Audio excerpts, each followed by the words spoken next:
Ituturo ko sa inyo kung paano natin malaman ang unit na ito o model number ng unit na ito, lalo na sa mga cellphone na sira ang LCD, hindi mo makikita yung screen at sira yung battery.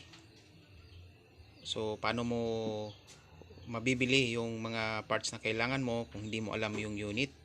So ituturo ko sa inyo yung paraan kung paano mo malalaman ang mga unit number or model number ng isang cellphone.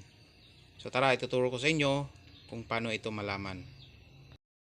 So una nyong gawin, picturean nyo lang yung likod ng cellphone na gusto nyong malaman ang unit number or model number. So picturean ko lang yung dalawang cellphone sa likod. Yan, picturean ko. Pagkatapos, pumunta kayo sa main screen ng cellphone nyo. Tapos pindutin nyo yung Google. Makikita nyo yung search box. Tapos makikita nyo yung microphone tsaka yung parang camera. So camera talaga yan. So pindutin nyo yan. Tapos mapupunta kayo dun sa files nyo. Tsaka pindutin nyo yung cellphone or unit na gusto nyo malaman kung anong model. Kaya nitong blue. So yan. Si Google nagbigay ng description kung anong cellphone to, anong model, Oppo A12. Diyan sa baba meron tayong makikita mga visual matches. Tingnan nyo. So majority sa mga visual matches na yan nagsasabi na ito ay Oppo A12.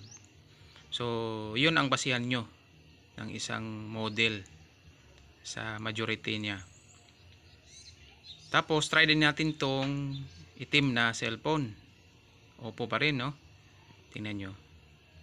So ang nakalagay Oppo A15 or A15s.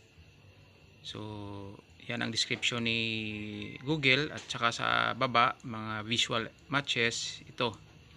So makikita nyo na confirm talaga na Oppo A15 ito. So yan lang, no? Yan lang paraan kung paano mo malaman kung anong model or unit number ng isang cellphone.